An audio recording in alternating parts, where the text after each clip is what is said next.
ஆணாக இருந்தாலும் சரி, பெண்ணாக இருந்தாலும் சரி, எந்த லக்கணமாக இருந்தாலும் சரி, உங்க லக்கணத்துக்கு 4, 6, 8, 12 சந்திரன் இருந்தால் நீங்கள் முதல் போட்டு தொழில் செஞ்சிடாதீங்க, மாட்டிக்கிறீங்க.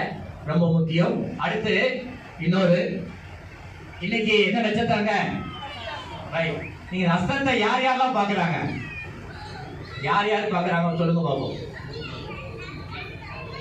சனி பகவான் யாரும் பாக்குறாங்க? ஐயா யார் சொல்லுங்க. பஞ்சாங்கம் பாப்பீங்களா? காலைல படிப்பீங்களா? படிக்க மாட்டீங்களா?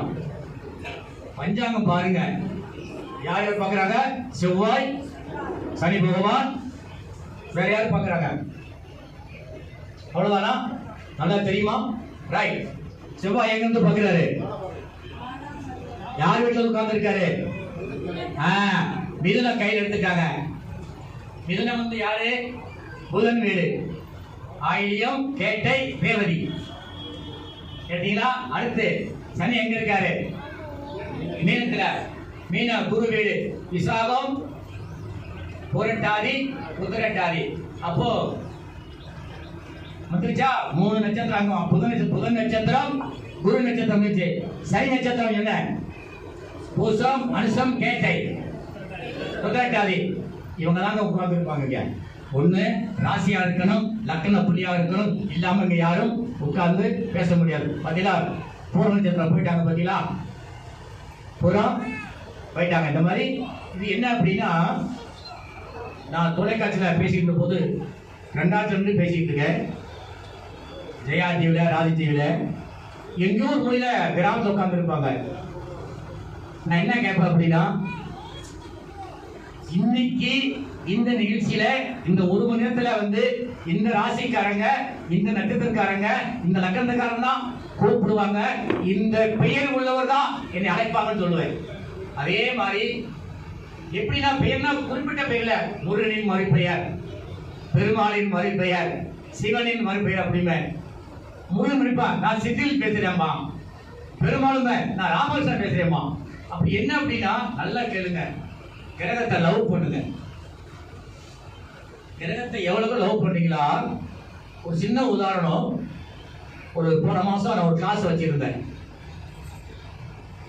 எளிதில் பலன் எடுப்பது எப்படி. அப்போ அன்னைக்கு கும்பத்திலேயே மென்ல குரு போச்சு. எதை போச்சு? குரு சந்திரன். அன்னைக்கு கும்பமா மீனமா? என்னத்தை நீங்க படிக்கிறீங்க? கிளாஸ் எடுக்கும்போது கும்பத்துல சந்திரன் போச்சா, மீனத்துல போச்சா? கும்பத்துல போச்சு. நான் சந்திரன்ல, நான் வந்து சிம்பத்துல சந்திரன் போட்டு பலன் சொல்லிட்டேன். யாருமே கேட்கல. இவங்க படிச்சவங்க. நானே சொன்னேன், பாருங்க இதுவும் பலன் கரெக்டா இருக்கு. ஏன்னா நம்ம அந்த கிரகத்தை லவ் பண்றோம். லவ் பண்ணும்போது அந்த சந்திரன் வந்து நம்மளுக்கு உதவி பண்றாரு. அந்த மாதிரி தயவு செய்து கிரகத்தை லவ் பண்ணுங்க, நேசிங்க. உங்க நீங்க எந்த தொழிலா செய்யலாம், நான் தப்பு சொல்லல. அந்த தொழில நீங்க தெய்வமா மதிச்சீங்கன்னா அந்த தொழில் உங்களுக்கு பின்னாடியே வரும். உதாரணம், எங்கிட்ட ஜாதகம் பார்க்கணும், நைட்டு 3 மணிக்கு வரணும், 2 மணிக்கு வந்து காத்திருப்பாங்க, 5 மணிக்கு அப்பாயின்மெண்ட் க்ளோஸ் பண்ணிடுவேன். 5:01 வந்தோன்னா பார்க்க மாட்டேன்.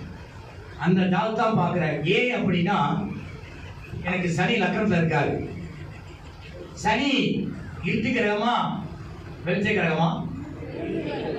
பாத்துக்கங்களேன். சனி எனக்கு லக்கணத்துல உட்கார்ந்து இருக்காரு, 10ஆம் இடத்தை பாக்குறாரு. பாருங்க, நைட்ல தான் ஜாதகத்தை வாங்குறாரு, பகல்லாம் பாக்குறேன். ஞாயிற்றுக்கிழமை மட்டும் நைட்டு 3 மணிக்கு ஜாதகம் பார்க்க ஆரம்பிக்கிறேன். ஏன்னு கேக்குறீங்களா? 3 மணிக்கு ஆரம்பிச்சு 8 மணிக்கு முடிக்கும், 10 மணிக்கு கிளாஸ் இருக்கும். அப்போ சனி வச்சு நம்ம தொழிலை பத்தி பேசலாம். சரி, அடுத்து இப்போ யாருக்காவது உங்க ஜாதகத்துல ஒரு வீட்டை பத்தி கேட்கிறாங்க.